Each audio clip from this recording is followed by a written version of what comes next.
Google map ചതിച്ചു. പാചകവാതകവുമായി എത്തിയ tanker lorry ഇടുങ്ങിയ വഴിയിൽ കുടുങ്ങി. നിറഞ്ഞ പാചകവാതക ടാങ്കറായത് ആശങ്ക വർദ്ധിപ്പിച്ചു. മംഗലാപുരത്തു നിന്നും കഞ്ചിക്കോട് HP പ്ലാന്റിലേക്ക് 18 ടൺ പാചകവാതക ഗ്യാസുമായി എത്തിയ ടാങ്കർ ലോറിയാണ് ഗൂഗിൾ മാപ്പ് ചതിച്ചതിനെ തുടർന്ന് വഴിയിലായത്. പുതുശ്ശേരി കുരുടിക്കാട് സിഗ്നലിൽ നിന്നും വലതുഭാഗത്തേക്ക് പോകാനാണ് ഗൂഗിൾ നിർദ്ദേശം നൽകിയത്. ഇതുവഴി പോയ ഡ്രൈവർ സിൽവർ ലൈൻ കോളനിയിലേക്ക് കയറുകയായിരുന്നു. കഷ്ടിച്ച് കടന്നുപോകാൻ കഴിയുന്ന വഴിയാണെന്ന് മനസ്സിലാക്കിയ ഡ്രൈവർ വാഹനം ഒഴിഞ്ഞ പറമ്പിൽ കയറി തിരിക്കാൻ ശ്രമിച്ചത് പ്രതിസന്ധിയാക്കി. റോഡിൽ നിന്നും പറമ്പിലേക്ക് ഇറങ്ങിയ ടാങ്കറിന്റെ ചക്രങ്ങൾ മണ്ണിൽ താഴ്ന്നു. മണിക്കൂറുകൾ പരിശ്രമിച്ചെങ്കിലും വണ്ടി കൂടുതൽ താഴുകയാണ് ചെയ്തത്.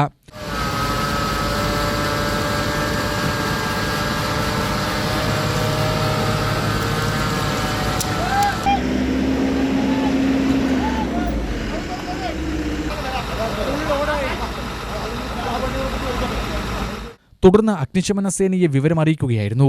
കഞ്ചിക്കോട് അഗ്നിശമന സേന എത്തി 2 ക്രെയിനുകളുടെ സഹായത്തോടെ ടാങ്കർ തിരിച്ചെത്തിച്ചു.